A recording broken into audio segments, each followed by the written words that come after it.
चलो बेटा, आज हम ले लेते हैं इलेक्ट्रॉनिक कॉन्फ़िगरेशन।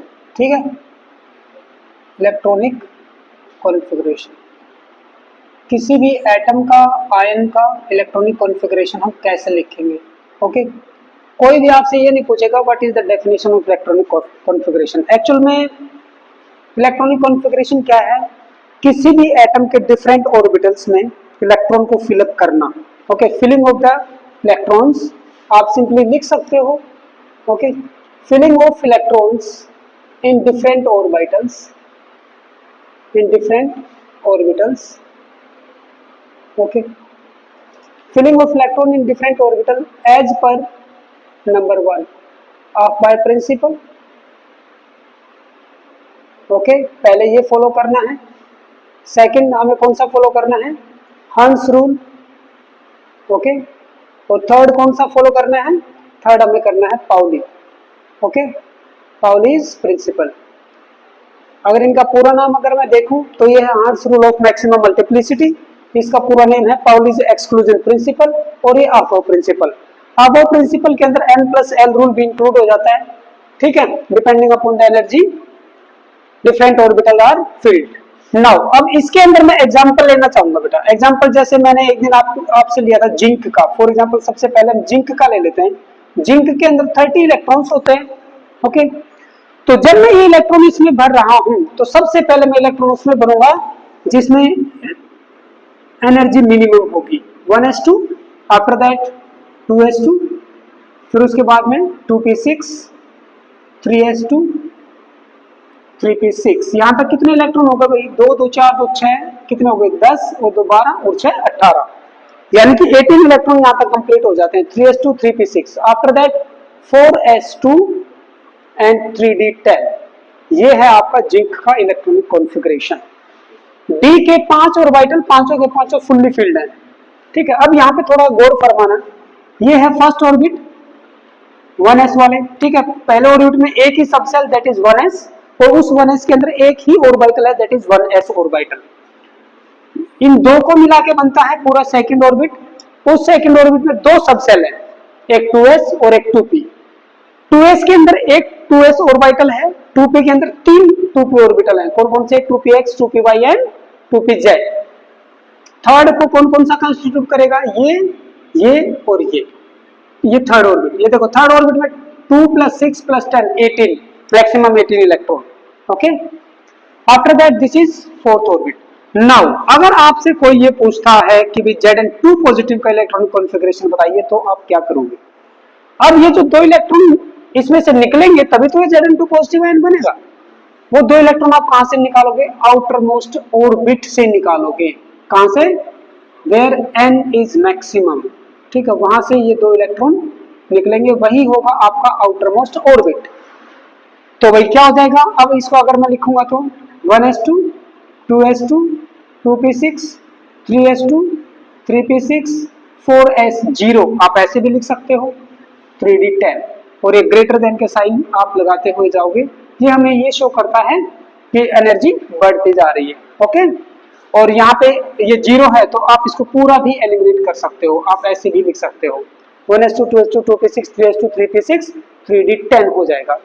ठीक है, जब इलेक्ट्रॉन इसके अंदर आएंगे, फॉर एग्जांपल मान लो कोई भी एटम ए है और उसके अंदर दो इलेक्ट्रॉन आएंगे तो 2 नेगेटिव होगा, तो वो जो दो एक्स्ट्रा इलेक्ट्रॉन आए हैं ना, वो इन रूल को फॉलो करते हुए भरे जाएंगे। ठीक है, ये याद रखना, filling of electron is as per these three rules, and removal of electron is always from the outermost orbit, because the outermost orbit electron are loosely bounded. Okay, they are most loosely bounded electrons. होगा, okay, आप इतना उतार सकते हो, यहाँ पे एक star point बना सकते हो। Electrons are removed, electron are removed from outermost orbit.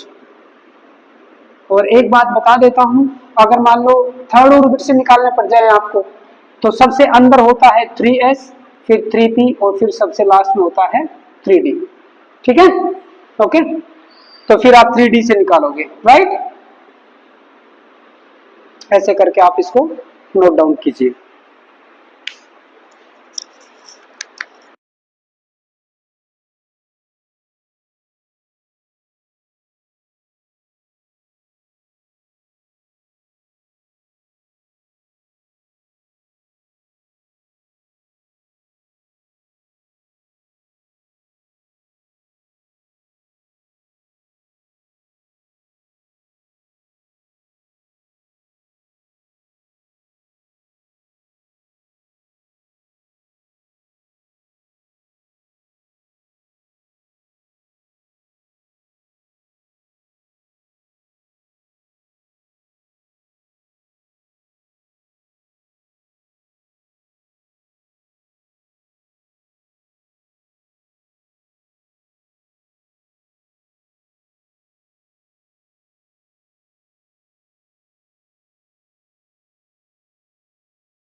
ये ऊपर वाली लाइन हो गई, Zn हो गई ना।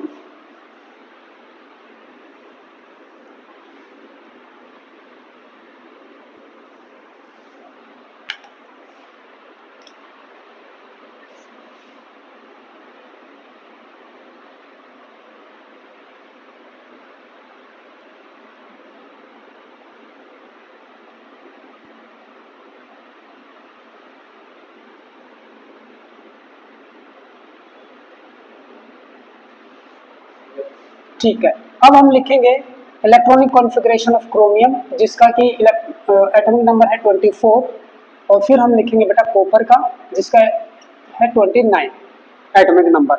Now you start writing what is the electronic configuration of chromium. चलो मैं भी लिखना स्टार्ट कर देता हूँ। 1s2 2s2 2p6 3s2 3p6। जब भी आप लिखोगे बोल के लिखना, ठीक है, ताकि ये जल्दी याद हो जाएंगे आपको, ठीक है ना, ये लाइन याद हो जाएगी। 1s2 2s2 2p6 3s2 3p6 4s2 3d4, it should be like this, okay, this is expected, है ना, ऐसे ही है ना, एक्सपेक्टेड इलेक्ट्रॉनिक कॉन्फ़िगरेशन यही होना चाहिए। बट इसका क्या होता है बेटा, जो रियल में जो है रियल इलेक्ट्रॉनिक कॉन्फ़िगरेशन वो ये है कि यहां से एक इलेक्ट्रॉन उठ के इसमें चला जाता है। क्या बन जाता है ये 1s2, कैसे जाएगा क्यों जाएगा वो मैं एक्सप्लेन करूंगा। 2p6 3s2 3p6 4s1 3d5, ठीक है, और ये ग्रेटर देन के निशान आप लगा देना ताकि ये एनर्जी को डेनोट करता रहेगा, राइट। ये एनर्जी को मेंशन करता है यहाँ पे कि एनर्जी इस डायरेक्शन में बढ़ती जा रही है, ठीक है। चलिए फिर हम किसकी बात करेंगे, कॉपर की। ये दो स्पेशल केस है बेटा, ठीक है ना, this two are special cases 29, so it should be expected electronic configuration, yeah, 2s2 2p6 3s2 3p6 4s2 3d9। Again real क्या होगा, क्या होना चाहिए, ये लास्ट वाला 1s2 2s2 2p6 1 and 3d10। यहाँ पे क्या इंपॉर्टेंट चीज हो रही है बेटा, उस चीज पे ध्यान देना, और ये बहुत ही इंपॉर्टेंट चीज है, ठीक है, कि ऐसा इलेक्ट्रॉनिक कॉन्फ़िगरेशन क्यों हो गया भाई, है ना, ऐसी क्या खास बात है कि यहाँ से एक इलेक्ट्रॉन उठ के इसमें चला गया। देखो यहाँ पे अगर मैं देखूं 3d4 है और यहाँ पे 3d5 है। 3d4 और 3d5 में केवल इतना अंतर दिखेगा आपको, 3d के जो ना ऊपर वाले के केस में 5 ऑर्बिटल है भाई, है ना, 5 ऑर्बिटल हैं, तो ऊपर वाले के केस में 4 इलेक्ट्रॉन ऐसे भरे हैं 3d4, ओके, और इस केस में 3d5 according to Hund's rule. तो यहाँ पे ये तो है 3d4 और ये है 3d5, भाई 3d5 हुआ है, इसका मतलब ये ज्यादा स्टेबल इलेक्ट्रॉनिक कॉन्फ़िगरेशन है इससे, तभी तो वो हुआ, अदरवाइज तो होता ही नहीं। सेम वे यहाँ पे क्या है, पहले के केस में पांचों ऑर्बिटल में 1 2 3 4 5 6 7 8 और 1 9 इस तरीके से इलेक्ट्रॉन भरे हुए हैं, ठीक है ना, इस केस में। और जो रियल में जो है उसमें क्या है, उसमें भाई 5 के 5 ऑर्बिटल में 2 2 इलेक्ट्रॉन ऐसे भरे हुए 3d10, ठीक है, 3d9 and this is 3d10, okay. तो मैं क्या बोल सकता हूं, ये जो d5, ये d5 क्या है, ये है completely half field, completely half field electronic configuration, ठीक है। और ये 3d10 क्या है, d10 क्या है, इट इज कंप्लीटली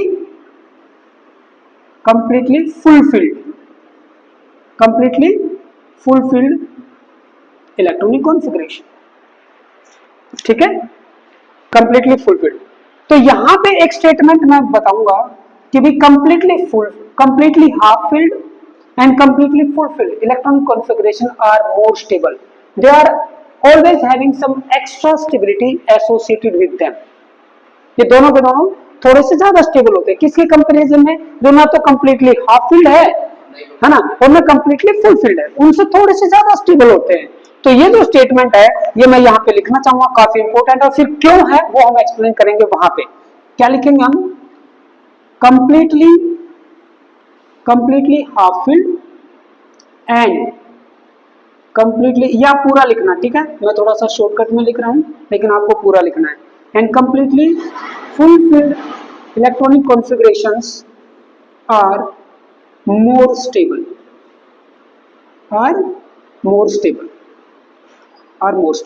ठीक है। अब क्वेश्चन ये उठता है यहाँ पे कि भाई वाई, ये क्वेश्चन आता है, क्या क्वेश्चन आएगा, why completely half filled and completely full filled electron are more stable, ऐसा क्यों होते हैं, ये सबसे इंपॉर्टेंट क्वेश्चन बनता है इस पूरे टॉपिक का, ठीक है। और साथ में जब आपसे पूछेंगे कि भी कॉपर का लिखिए, तो आपको पता है कि ये तो गलत है भाई, दिस इज रॉन्ग, तो आपको ये लिखना है, ध्यान रखना है।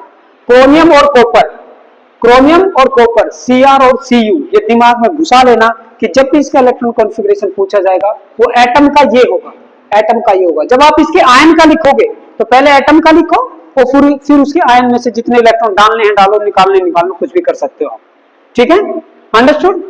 चलिए, तो अब इसका आंसर जाने कि इसके क्या कारण है, तो बेटा देयर आर टू रीजंस, इसके आंसर में हम लिखेंगे देयर आर टू रीजंस। कौन कौन से हैं, नंबर 1, पहला मोर एक्सचेंज एनर्जी, ये बहुत ही इंपॉर्टेंट टर्म है, मोर एक्सचेंज एनर्जी होती क्या है, क्या इसका यूज है, और ये ज्यादा क्यों हुई वो चीज समझेंगे। देखो भाई, जब भी कोई इलेक्ट्रॉन, जैसे मैं पहले D4 का केस लेता हूं बेटा, ठीक है, D4 के केस में आप थोड़ा सा समझना, ये बच्चों के समझ में नहीं आती ये कहानी, लेकिन मैं पूरी कोशिश करूंगा कि आपको पूरी समझ में आ जाए।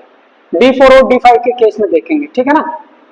D4 में क्या है, एक इलेक्ट्रॉन अपसाइड एंड अपसाइड, और इसमें 5 इलेक्ट्रॉन है, ठीक है, ये है D4 and this is D5। Exchange का मीनिंग क्या है, कोई भी दो आदमी या इंसान या कोई भी पार्टिकल या कोई भी एनीथिंग, ठीक है, या पार्टिकल, जब उनकी शेप, साइज, एनर्जी, उनका मतलब लेवल हर चीज में सेम है, तो वे आपस में अपना घर चेंज कर सकते हैं। ये इलेक्ट्रॉन ऊपर की तरफ है, ये भी ऊपर की तरफ है, इनकी स्पिन भी सेम है, इनकी एनर्जी भी सेम होगी, है ना, एनर्जी सबकी सेम है, पांचों की 5 ऑर्बिटल की, because these 5 are degenerate orbitals. तो ये इलेक्ट्रॉन इसके साथ एक्सचेंज कर सकता है। जब कोई भी आदमी या कोई भी पार्टिकल एक जगह से दूसरी जगह जाएगा तो कुछ ना कुछ एनर्जी कंज्यूम होगी डेफिनेटली। तो जब ये ऐसे एक्सचेंज करेगा या आपस में एक्सचेंज करेंगे तो सिस्टम में से कुछ एनर्जी रिलीज हो जाएगी ड्यूरिंग द एक्सचेंज। तो such type of energy which is consumed during exchange is called exchange energy. तो वो एक्सचेंज एनर्जी जितनी ज्यादा रिलीज होगी सिस्टम में से उतना ही वो ज्यादा स्टेबल हो जाएगा, क्योंकि थर्मोडायनेमिक क्या कहती है, the system which is having minimum energy is most stable. Okay, तो इस सिस्टम में से जब एनर्जी एक्सचेंज एनर्जी के रूप में बहुत सारी निकल जाएगी तो उतना ही ज्यादा स्टेबल होगा। अब हम देख लेते हैं इसमें कितने एक्सचेंज होंगे। पहले इलेक्ट्रॉन के लिए फॉर फर्स्ट इलेक्ट्रॉन के लिए देख लें कितने एक्सचेंज होंगे भाई। एक तो ये, दूसरा इसके साथ भी कर सकता है, तीसरा इसके साथ। तो पहले इलेक्ट्रॉन के लिए एक्सचेंज कितने हो गए, 3। चलिए भाई, for second electron,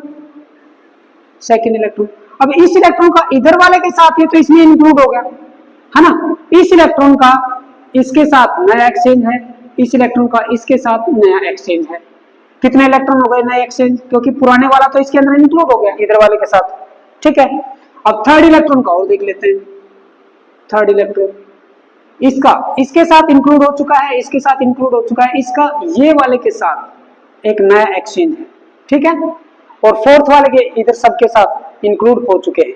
total number of exchange कितना आएंगे बेटा, टोटल नंबर ऑफ एक्सचेंजेस कितने आए बताइए, आप काउंट कीजिए कितने आए। 3 + 2 + 1 6 आए। उसमें कितने आएंगे, देखो भाई, फर्स्ट इलेक्ट्रॉन के लिए 1 2 3 एंड 4, तो मैं लिखूंगा number of exchanges for first electron कितने हो गए भाई 4। सेकंड के लिए कितने होंगे बेटा 3 होंगे, ठीक है ना। 1 2 3 एंड 4 3 होंगे। और थर्ड इलेक्ट्रॉन के लिए 2 और फोर्थ इलेक्ट्रॉन के लिए 1 होगा। तो टोटल कितने हो गए 10। अब ये बताइए जनाब, इसमें तो D4 में तो 6 एक्सचेंज हो रहे हैं, इसमें 10 हो रहे हैं, किस में ज्यादा एक्सचेंज एनर्जी होगी? D5 में। सिमिलर, हाँ सिमिलरली फिर हम उसमें निकालेंगे। तो यहां से मैं ये कंक्लूड करता हूं कि भाई एक स्टार पॉइंट बना देते हैं, D5 is having more exchange energy than D4। ठीक है, यहां तक आप इसको उतारिए बेटा, ठीक है ना, फिर हम इसको फटाफट आगे कंक्लूड करेंगे। ये वाला हो गया, ठीक है, उतारो बेटा उतारो।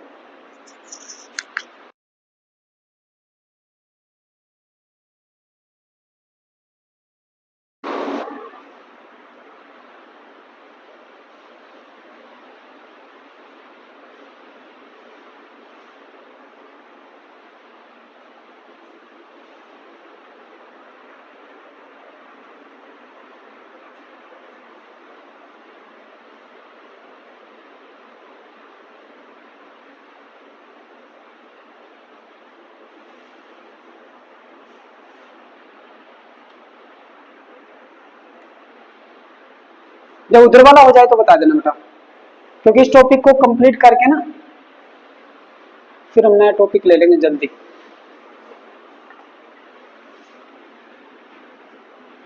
जहां तक हो गया मुझे बता देना, ठीक है।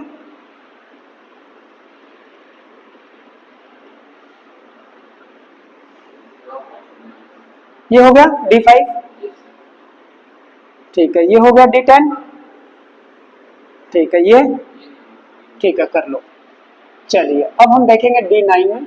D9 में देखो बेटा एक बार, D9 में नंबर ऑफ एक्सचेंजेस 1 2 3 4 5 ऑर्बिटल बना दिया हमने। सिमिलरली यहाँ पे हम 5 ऑर्बिटल बना लेंगे D10 के केस में। देखते हैं तो इसका electron configuration will be like this, okay. और इसका 1 2 3 4 5, after that pairing start according to Hund's rule. हो गया। अब देखो भाई, 4 अपवर्ड इलेक्ट्रॉन, जो ऊपर की तरफ इलेक्ट्रॉन्स है, उनके लिए नंबर ऑफ एक्सचेंजेस कितने हैं भाई, बताना बेटा। 5 इलेक्ट्रॉन है अपवर्ड वाले, तो नंबर ऑफ इलेक्ट्रॉन 10 होंगे। 4 डाउनवर्ड 4 है, हाँ, तो उसके लिए कितने होंगे, डाउनवर्ड के लिए 6 होंगे। टोटल कितने हो गए, टोटल नंबर ऑफ एक्सचेंजेस 16। इस केस में 5 upward 4 upward electrons, number of exchanges is equal to 10, and for downward electron, yes, downward electron के लिए भी 10 exchanges हो गए। total number of exchanges will be equal to 20। ठीक है, किसमें ज्यादा है, D10 में। तो यहाँ पे अगेन मैं एक लाइन लिख दूंगा कि we complete D10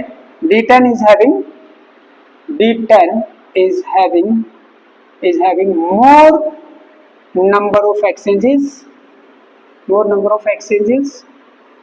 than D9। और यहां पे हम एक बेहतरीन लाइन लिखने जा रहे हैं जो इसको कंक्लूड करेगा, more the number of exchanges,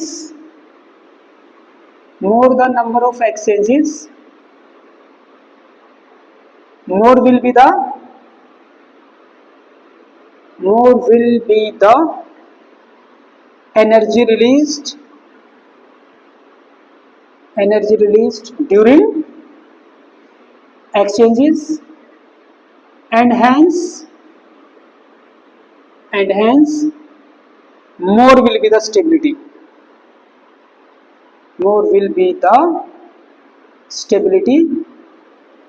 of the electronic configuration। ठीक है जेंटलमैन, हो गया, ओके। तो यहां तक एक रीजन हम बता चुके हैं, ओके। अब सेकंड रीजन हम इस पे कंक्लूड करेंगे, इसको जल्दी उतार लो बेटा।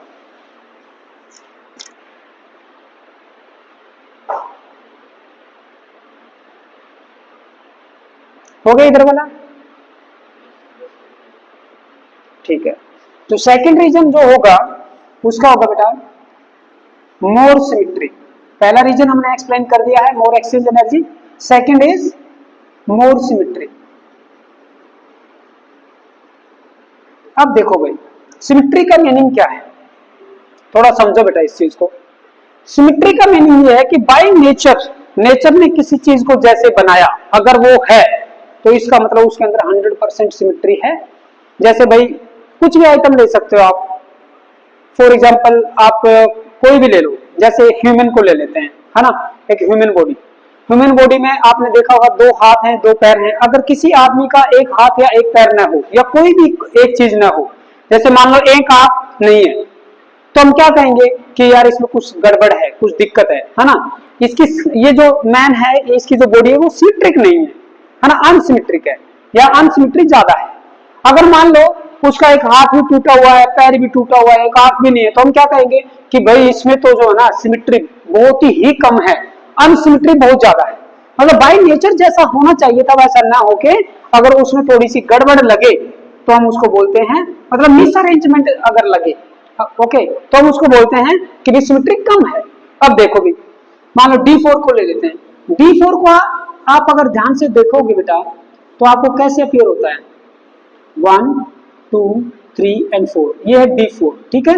अब D5 को देखना एक बार, आपको ज्यादा सिमेट्रिक कौन सा लगेगा बताना, आप खुद बताओगे, बताइए। इसमें क्या लग रहा है कि 4 ऑर्बिटल तो भरे हुए हैं, 1 खाली है, और इसमें 5 के 5 में एक इलेक्ट्रॉन है। तो इसका मीनिंग क्या है, इसका मीनिंग ये है कि D5 is more symmetric than D4। तो हम एक छोटी सी लाइन लिखेंगे, just D5 is more symmetric than D4। Similarly हम क्या लिखेंगे, D10 और D9 के बारे में लिखेंगे। D9 में क्या है, D9 में भी थोड़ी गड़बड़ है भाई, है ना, हमें एक जैसा उसमें फीलिंग नहीं आ रही है। 1 2 3 4 5 6 7 8 9, 4 तो फुलफिल्ड है और 1 हाफ फिल्ड है भाई, 1 इलेक्ट्रॉन है। 4 में तो 2 इलेक्ट्रॉन है, पेड है, और ये अनपेड है। और D10 में क्या है, D10 में तो भाई एकदम ऐसे जैसे लग रहा है ना, जैसे वो गुजरात में फ्लैट बनाते हैं ना, एक जैसे बढ़िया वाले एक जैसे दिखते हैं, कोई भी दिक्कत नहीं होती उनमें, कोई भी डिफरेंस नहीं लगता। तो ये हो गया D10। अब इसमें ये कंप्लीटली फुलफिल्ड भी है, सारे के सारे पेयर्ड भी हैं, तो यहाँ पे मैं लिखूंगा कि D10 इज मोर सिमेट्रिक।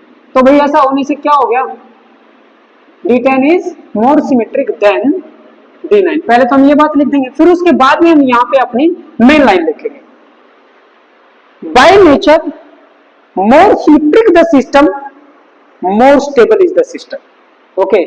जैसे कोई आदमी है, उसके सारे हाथ पैर नाक कान गला सब कुछ सही है, तो अच्छा जो है स्टेबल होता है। और कोई लंगड़ा है, लूला है, कोई अंधा है ना, बोल नहीं पाता, तो उनका सिस्टम जो है थोड़ा अनस्टेबल हो जाता है, वो सारे काम खुद नहीं कर पाएंगे, ढंग से सोच नहीं पाएंगे, कर नहीं पाएंगे कुछ भी, then a normal man, okay. तो मैं यहाँ पे ये लिखूंगा, symmetry always leads to, okay, या फिर मैं एक चीज ये भी लिख सकता हूं कि more symmetry leads to more stability, okay, more stability by nature, ठीक है बेटा। इस चीज को लिखना आपको बहुत जरूरी है, राइट। डी, अब मैं यहाँ पे लास्ट कंक्लूड करता हूं कि completely half filled and full filled electronic configuration are more symmetric,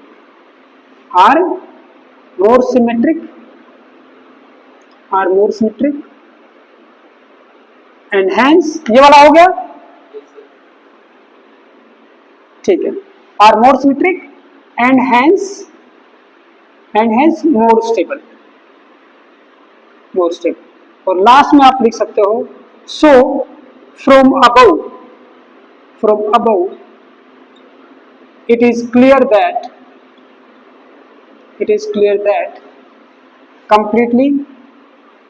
completely half filled and completely fulfilled electronic configuration are more stable, और इसीलिए कॉपर और क्रोमियम, ये भी एग्जांपल वो भी पूछ सकता है कि भी क्रोमियम का ऐसा क्यों है, दोनों रीजन लिख देने हैं, ठीक है ना। कॉपर का ऐसा क्यों है, ऐसा, तो दोनों रीजन लिख देने हैं, are more stable and hence, और ये वर्ड आपको लास्ट में लिख देना है, और इसलिए, ठीक है। Now the topic is complete कि भी क्रोमियम और कॉपर में ऐसा क्यों होता है। This is very important concept, maximum time इसको पूछा गया है कॉम्पिटिशन्स में भी और बोर्ड के एग्जाम में भी। Okay, now you complete.